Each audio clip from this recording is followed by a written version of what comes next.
Bonjour, cette vidéo est une façon simple de modifier un timer d'un NG avec un NS, donc avec Sysmax Studio et CX Designer.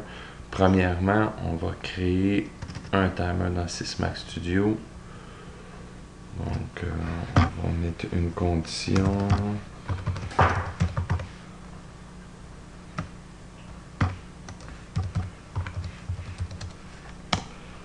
Ensuite, on va mettre la fonction ton, c'est un function block ton F. On va l'appeler timer. Ensuite, on va mettre une variable de temps. On va l'appeler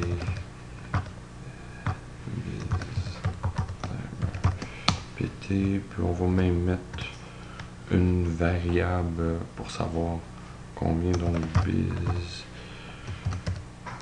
timer ET, et on va aller porter une sortie qu'on va appeler biz timer. Donc ceci est une façon rapide de faire un délai sur une activation. Maintenant, pour mettre ça, pour afficher et modifier le temps dans un NS, on peut partir CX Designer, se créer un nouveau projet, mettre ça dans la dernière version, on va être dans comme setting,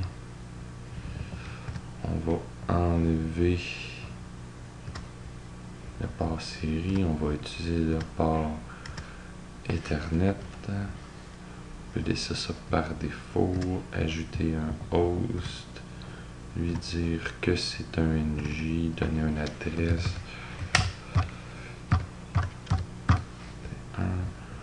OK.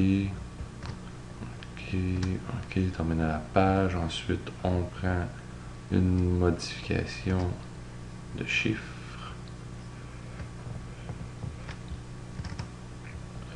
On va l'utiliser en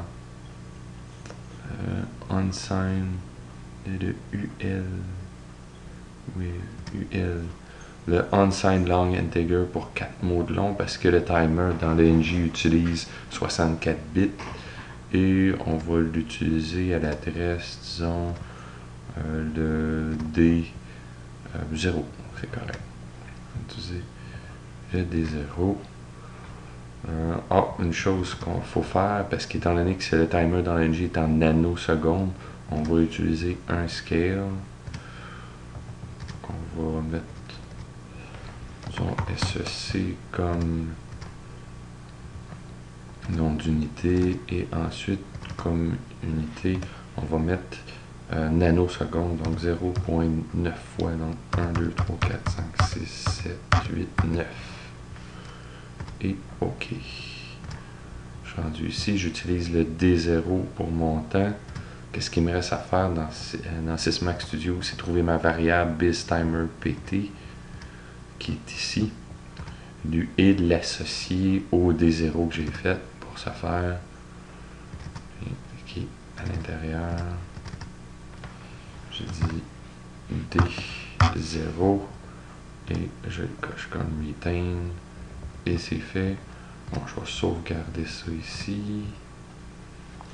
Je retourne dans Sysmax Studio. Je peux simuler avec le NS. Je dis oui.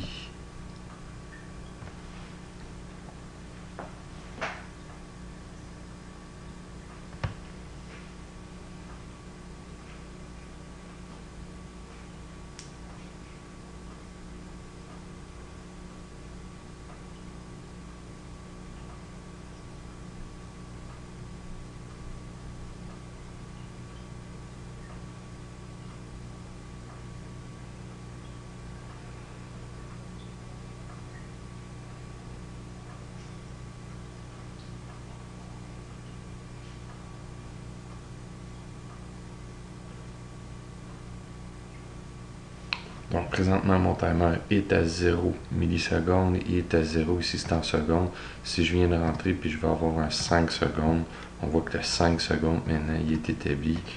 Donc si je pars le timer, on voit ici qu'il va incrémenter jusqu'aux 5 secondes avant d'utiliser. Et si je le change pour 2 secondes, par exemple, dans le NS, on voit le 2 changer ici.